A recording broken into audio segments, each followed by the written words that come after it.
End gold buyers, మీ కష్టాల్లో నమ్మకమైన మీ ఆత్మీయ నేస్తం.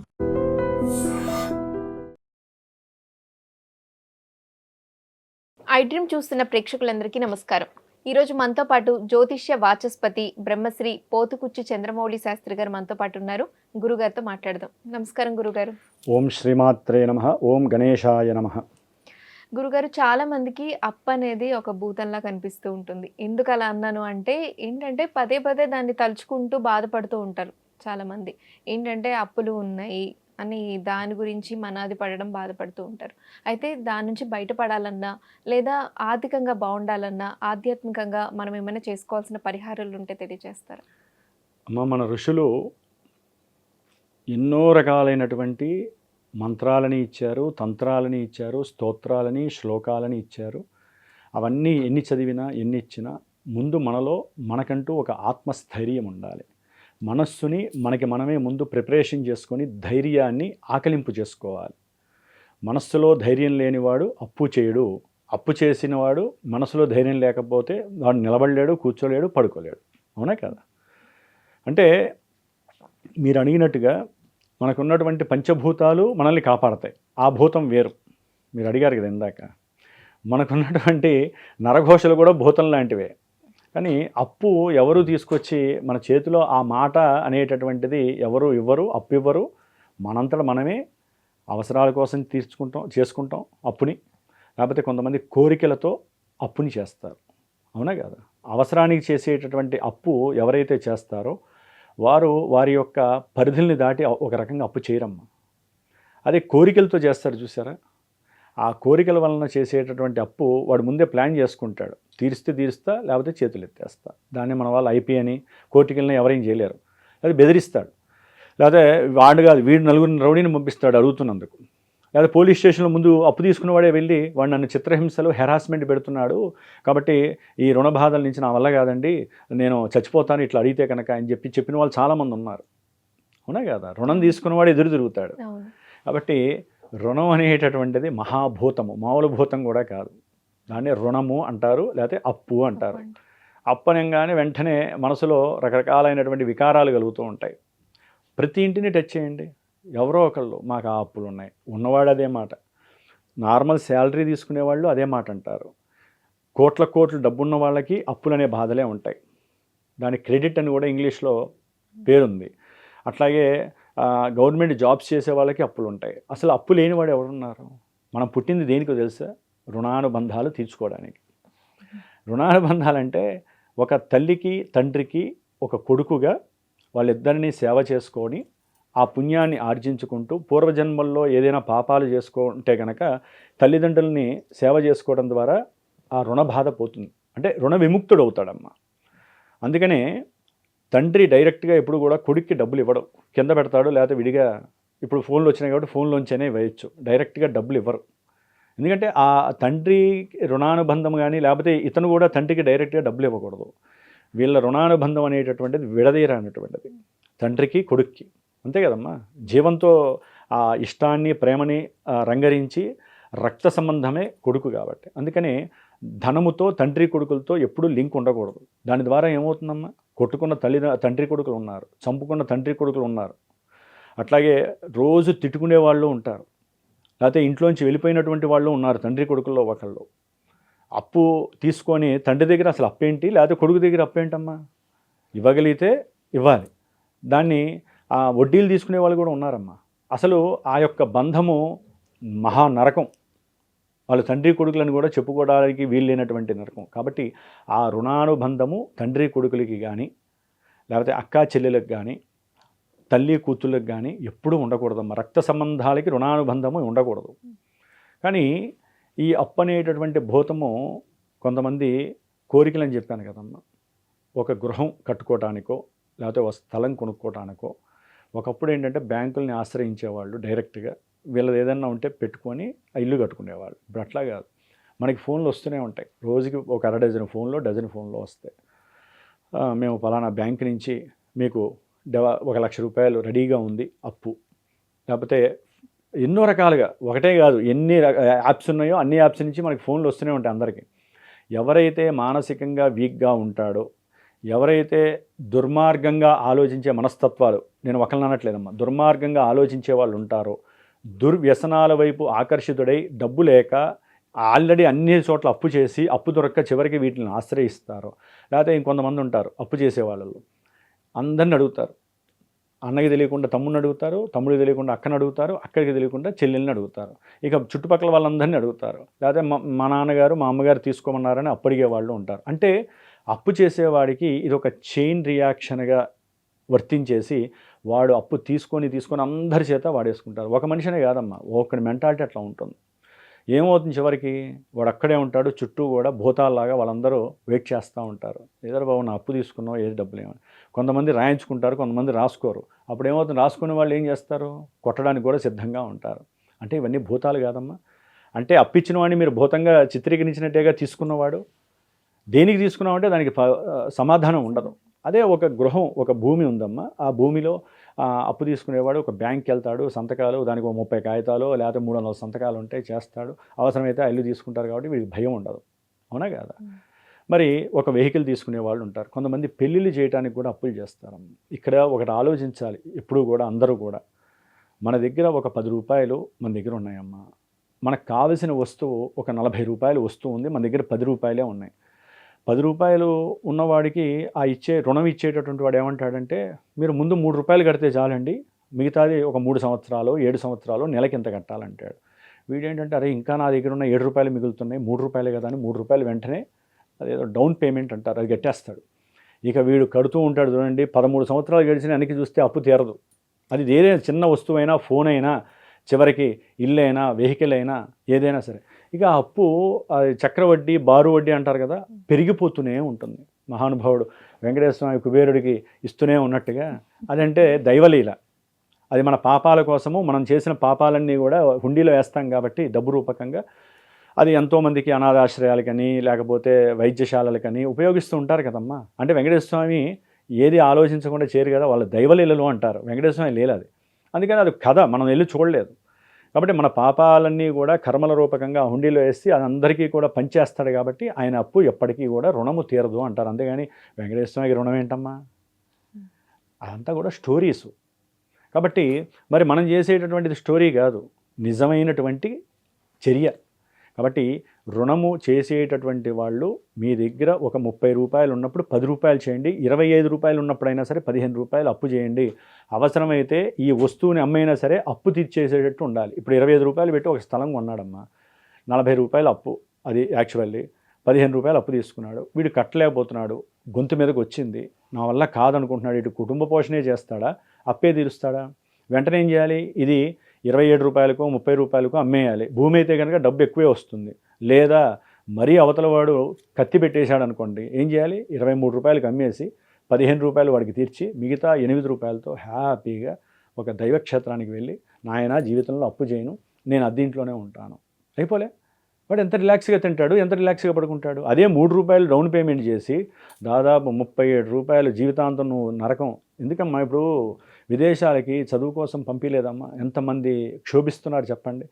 పంట పొలాలు తాకట్టు పెట్టిన వాళ్ళు, పెద్ద పెద్ద బంగ్లాలు తాకట్లు పెట్టి 25 లక్షలైనా వాడికి భూతద్దంలో చూస్తే 25 కోట్లతో సమానం. నార్మల్ వాడికి 60 లక్షలు 40 లక్షలు. అక్కడ కాలేజీలు రకరకాల ఉంటాయి కదా, పెద్దవి చిన్నవి ఉంటాయి కదా. అవన్నీ ఏంటంటే అది కోరికని నేను అన్నమ్మా. మనం కూడా ఒక ఉన్నతమైనటువంటి వ్యక్తుల్లో మనం కూడా ఒకళ్ళగా ఉండాలని చెప్పి ప్రతి తల్లి తండ్రి, అమెరికా అదేం చెడ్డది కాదు, అమెరికా అది కూడా మంచి చదువైనటువంటి ప్రదేశము, అక్కడ చదువు స్థానంలో చూద్దాము అని పంపిస్తారు. ఎందుకంటే ఆల్రెడీ వెళ్ళిన వాళ్ళు బహుకోటీశ్వర్లు కూడా ఇక్కడ ఉన్న వాళ్ళు లేరంటారా? కాలమానంలో కాలం అనుకూలించక ఇప్పుడున్న 4-5 ఏళ్ళ బట్టి పంపించిన వాళ్ళు పాపం వాళ్ళకి ఉద్యోగాలు లేక, ఇక్కడ రుణము అక్కడ బతకడానికి రుణాలు చేసి ఏం చేయాలో తెలియక 4 ఏళ్ళైన ఉద్యోగాలు లేక 5 ఏళ్ళైన ఉద్యోగాలు లేక తిరిగి వచ్చేవాళ్ళు ఉన్నారు, తిరిగి వచ్చిన వాళ్ళు ఉన్నారు. ఆల్రెడీ 20 ఏళ్ళు అక్కడ గ్రీన్ కార్డు ఉండి ఉద్యోగాలు లేక వచ్చిన వాళ్ళు నాకు ఇంతమంది ఫోన్లు చేస్తారు కదా, వచ్చేసేయండి. అంటే రుణము ఉన్నవాడిని ఉన్న చోట ఉంచదు, ప్రశాంతంగా తినివ్వదు, ప్రశాంతంగా పడుకోనివ్వదు. ఇప్పుడు రుణం ఉన్నవాడు అవతల వాడితో మాట్లాడుతున్నప్పుడు అవతలవాడు తెలుసు అనుకో, వీడి రుణం, అమ్మో వీడు ఎక్కువసేపు మాట్లాడితే నన్ను ఎక్కడ డబ్బులు అడుగుతాడో అని చెప్పి, అరే బాబు నాకు ఇంట్లో ఫోన్ వచ్చిందిరా, లేకపోతే ఇంట్లో వాళ్ళు రమ్మన్నారని పరిగెడతాడు ముందు. అంటే అవతలవాడు మంచివాడు కూడా చెడ్డవాడిని చేసేది ఏంటి అంటే నీకున్న రుణం. వీడు కూడా ఏంటంటే నిదానంగా ఒక మంచి బిర్యానీ తింటూ లేకపోతే ఒక టీ తాగుతూ వీడి సమస్యలు చెప్తూ అరే బాబు నీ దగ్గర ఒక 10,000 ఉంటే ఎవరా నీకు మళ్ళీ ఇస్తానంటాడు. అయిపోయి వాడి ఉన్న బంధము 25 స్నేహత్వ బంధము ఈ అప్పు అనే భూతంతో వెళ్ళిపోతుంది. అంటే మీరు భూతం అన్నారు కాబట్టి ప్రతిదీ భూతమే. బంధువుల్ని దూరం చేస్తుంది అప్పు, భార్యాభర్తల్ని దూరం చేస్తుంది. అప్పు తీసుకున్న వాడికి ఏమంటారు, ఇంట్లో కొంతమంది లేడీస్ అప్పు చేస్తారు మగవాడికి తెలియకుండా. వీడు తీర్చలేక చస్తూ ఉంటాడు, వీళ్ళు ఇంకా దాన్ని చేస్తూనే ఉంటారు. మగవాడు అప్పు చేస్తాడు, స్త్రీకి ఒక సందర్భం 10 లక్షలు దాటాక తెలిసేసరికి వీళ్ళిద్దరి మధ్య గొడవలై ఏమవుతుందమ్మా, వీడు చేసిన రుణము వీళ్ళ మధ్య ఉన్నటువంటి సంబంధాన్ని చించేసి ఎడబాట్లు కలుగజేసి కుటుంబంలో రోజు గొడవలు, వీళ్ళ కోపం వచ్చి సరైన తిండి పెట్టక వీడికి నిద్ర పట్టదు, ఇంట్లోంచి వెళ్ళిపోతాడు, దుర్వ్యసనాల పాలవుతాడు. అంటే ఇదంతా ఎవరి వలన వస్తుంది, రుణము అనేటటువంటి భూతం వలన. ఇది సర్వసాధారణంగా అందరి కుటుంబాల్లో సాధ్యమైనంత వరకు కోరికలతో చేసేటటువంటి అప్పు వలన విడిపోయినటువంటి కుటుంబాలు ఉన్నాయి, కొట్టుకున్న వాళ్ళు ఉన్నారు, చంపుకున్న వాళ్ళు ఉన్నారు, కోర్టు కేసులు అనుభవిస్తున్న వాళ్ళు కూడా కోరికలతో చేసినటువంటి అప్పు అనేటటువంటి రుణభూతమే. కానీ అవసరానికి చేసుకున్నవాడు, ఇందా నేను చెప్పాను చూసారా, 25 రూపాయల నుండి 15 రూపాయలు అప్పు చేసి అవసరమైతే అప్పు తీర్చేసి హ్యాపీగా పడుకుంటాడే, అసలైన అవసరం ఉన్నవాడు ఆ పని చేయాలి. అవసరమైతే బంగారం అమ్మేసి అప్పు తీర్చుకొని పడుకోవాలి, మళ్ళీ కొనుక్కుంటాడు. అంతేనా కదా? అంటే భూతాలు, దయ్యాలు, పిశాచాలు మనకు వద్దు. మనకి ధనలక్ష్మి కటాక్షం 10 రూపాయలు ఇస్తే ముద్దుగా ఆ 10 రూపాయలని భిక్షగా స్వీకరించి హ్యాపీగా ఆనందంగా డబ్బులు ఉన్నప్పుడు బిర్యానీ తినాలి, లేకపోతే డబ్బులు లేనప్పుడు ఇంట్లో చద్ది మూట అది అంటారు కదా, పెరుగన్నం తినాలి. చాలదమ్మా, కడుపు నిండడం ప్రధానం కదా.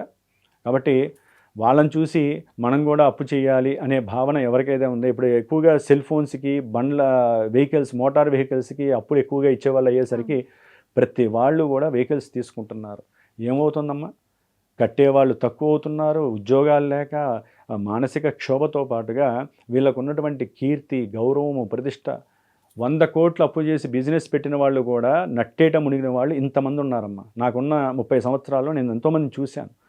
శనిగ్రహ దోషాలు వచ్చినప్పుడు, ఏలినాడు శని బాధలు వచ్చినప్పుడు ధన్మన పడిపోతారు. అంటే ఏం చేస్తాడు శని, చూస్తూ ఉంటాడు అప్పటిదాకా, అరే చేయి మహకరా అని ఆయన చెబుతాడు, మనకి వినపడదే, ఆయన కిరణాల ద్వారా మనకి వినపడదు. అప్పుడు ఏం చేస్తాడు వీడు, అప్పు చేస్తూ నేను పెద్ద బిజినెస్ మ్యాన్ అనుకుంటాడు. ఒక్కసారి ఆయన కళ్ళు తెరుస్తాడు, ఏళ్ళు నడిచిన అడుగు పెట్టంగానే వీడు కింద పడిపోతాడు. చెప్పుకుంటాడు ఇక అందరికీ, నేను 100 కోట్లు విమానం తప్ప నేను కారు ఎక్కలా, రిక్షా ఎక్కలా, ఇప్పుడు చూడు నడు రోడ్డు మీద నడుస్తానా అని చెప్పిన వాళ్ళు ఇంతమంది ఉన్నారమ్మా నాకు తెలిసి.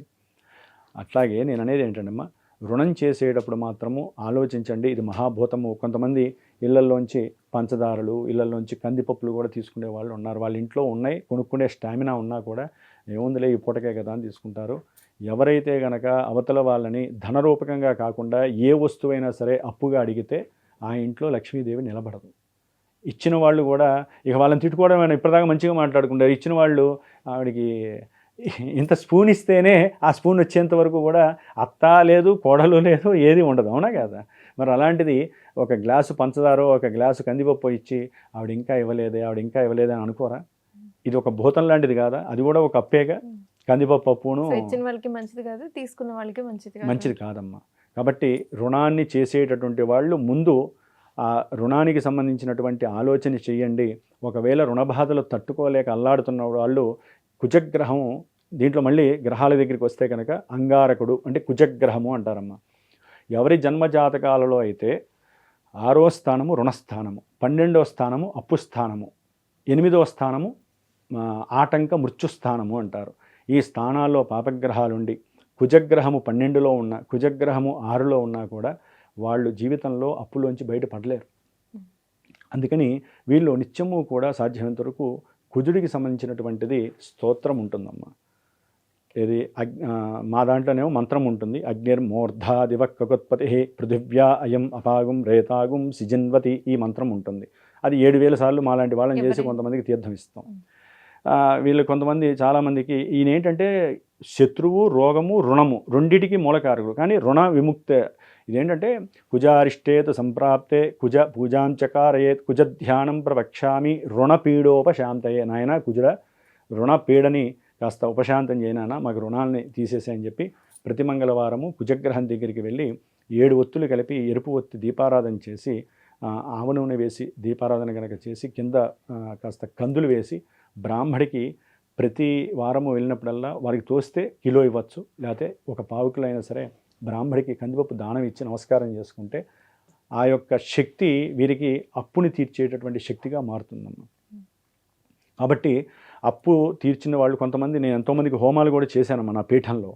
అప్పులు విపరీతంగా అయిపోయి ఏం చేయాలో తెలియక ఎంతోమంది ఎన్నో గండాలని దాటి ఇంకా మా వల్ల కాదండి అనుకున్న వాళ్ళు వచ్చిన వాళ్ళు ఉన్నారు. అలాంటి వాళ్ళకి రుణ విమోచన పాశుపత రుద్రహోమం అని ఉంటుంది. మనకి అన్నింటిలో కూడా దాదాపు పాశుపత రుద్రహోమం పరమేశ్వరుడికి సంబంధించింది.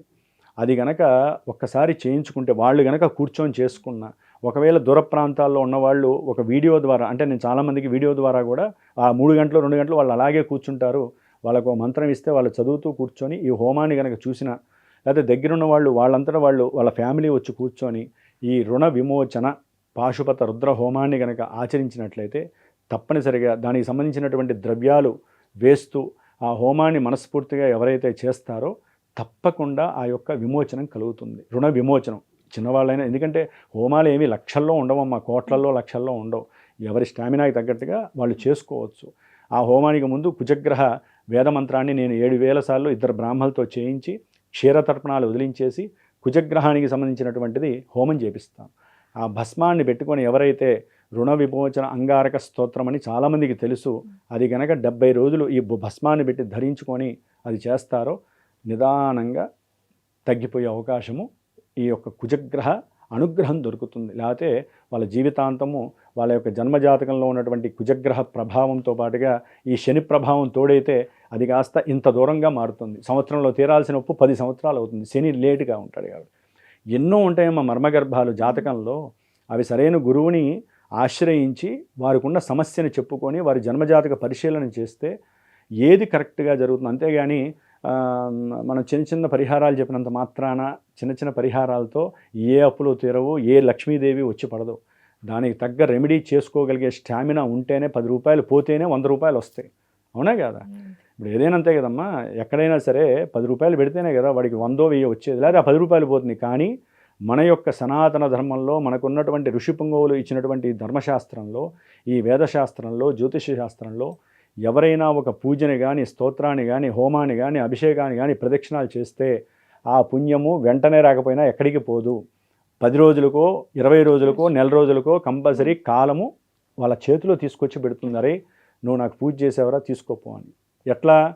వాళ్ళ విదశలో, సూక్ష్మదశలో, అంతర్దశలో అలా చేంజ్ అవుతాయి కదా, ఆ సమయంలో వీళ్ళు చేసిన పుణ్యం వస్తుంది. లేకపోతే అవి వస్తూ వెళ్తూ ఉంటే ఈ రైలు ఆగనట్టుగా చిన్న చిన్న స్టేషన్లో రైలు ఆగవు కదా, ఆయన వస్తూ ఉంటే ఆ కిరణాలు వీళ్ళని చూసుకొని వెళ్ళిపోతుంది. వీడు పూజ చేసినా హోమం చేసినా ఆ కిరణాలు వాడి మీద పడి, అరే నా హోమం చేసినే కదా కాబట్టి వీడికి నేను అప్పుల బాధ తీర్చాలి.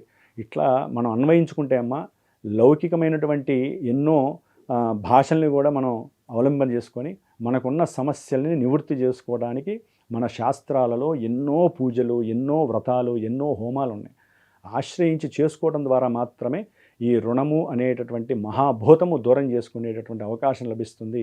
మహాగణపతికి కూడా ఒక మూలమంత్రం ఉంటుంది. ఆ మూలమంత్రంతో కూడా హోమాలు చేసుకొని విఘ్నాలు లేకుండా బయటికి వెళ్ళిన వాళ్ళు చాలామంది ఉంటారమ్మా. ఏదైనా పెద్ద పెద్ద వ్యాపారాలు కానీ, వస్తువులు కానీ, ఇల్లులు కట్టేవాళ్ళు ఈ రుణము చేయాలి, అది ప్రైవేట్ బ్యాంకా గవర్నమెంట్ బ్యాంకా అనేటటువంటి వాళ్ళు పెళ్ళిళ్ళకైనా సరే ఒకళ్ళు ఎవరైనా సరే ఒక 10 లక్షలు అప్పు చేస్తే దానికి తగ్గట్టుగా కొంతైనా సరే ఇలాంటివి మళ్ళీ తొందరగా మాకు రుణం తీర్చే శక్తిని ఇవ్వమని ఇందాక నేను చెప్పిన హోమాన్ని కనుక ఆచరించుకొని ఆ భస్మాన్ని పెట్టుకుంటే వాడికి 10 లక్షలు ఒక 4 సంవత్సరాలు కట్టాల్సింది ఒక 40 నెలల్లో కూడా వాడు తీర్చుకునే శక్తి ఆ గ్రహం ఇస్తుంది. నిండా మునిగిన తర్వాత మనం పైకి రావాలంటే కష్టం కదా. ముందుగానే మనం అర్జీ పెట్టుకోవాలి, నాయన నేను ఇల్లు కట్టుకోవడానికి నీ యొక్క అప్పు తీసుకుంటున్నాను కాబట్టి నేను ఈ హోమం చేస్తున్నాను, తొందరగా నా రుణము నివృత్తి జరగాలి అని ఆ అప్పు తీసుకునేటటువంటి ముందు రోజు 20 రోజుల ముందు వాళ్ళు అలా హోమం చేసుకొని ఆ భస్మాన్ని పెట్టుకుంటూ అప్పు తీసుకున్నారనుకోండి, దెబ్బమ్మడికి వెళ్ళిపోతాయి అప్పులు. విన్నారు కదా గురుగారు చెప్పిన పరిహారాలు. మీకు కూడా జన్మజాతక పరిశీలన చేసుకోవాలి అనుకుంటే స్క్రీన్ మీద కనిపిస్తున్న నెంబర్కి కాల్ చేసి గురుగారిని కాంటాక్ట్ అవ్వండి. ధన్యవాదాలు గురుగారు. శుభమస్తు.